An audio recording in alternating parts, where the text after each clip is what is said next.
Friends, বজাৰৰ কিনা পাচলি আৰু ৰাসায়নিক সাৰযুক্ত পাচলি আৰু কিমান খাম এই বুলি ভাবি চাওক, ইয়াত লাও গছ এটা ৰুলোঁ। কিন্তু লাও গছটো আপোনালোকে চাব পাৰে, এয়া হৈছে লাও গছৰ কণ্ডিশ্যনটো।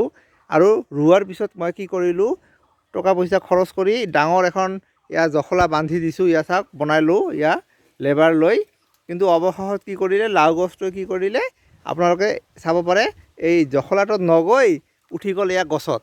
চাব পাৰে, যদি মই আগতে জানিলোঁ হয় গছত যাব, তেনেহ'লে মই ইমান টকা খৰচ কৰাৰ মোৰ প্ৰয়োজনে নাছিল।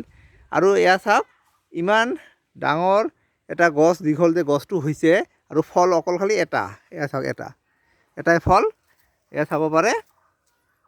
আজিৰ তাৰিখত কিবা দাম এইবিলাক লাওৰ নাজানো।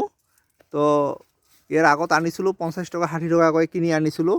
কিন্তু যি কি নহওক, আমি এই গছটোৰ পৰা এই শাকখিনি খাবলৈ পালোঁ। ভালেই শাক খালোঁ আমি।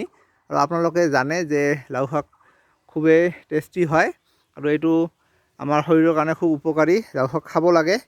তো আপোনালোকৰ কোনে কোনে এই লাও শাক খাই ভাল পায়, প্লিজ কমেণ্টত জনাব। তো আজি ইমানতে এৰিছোঁ ফ্ৰেণ্ডছ, বাই বাই।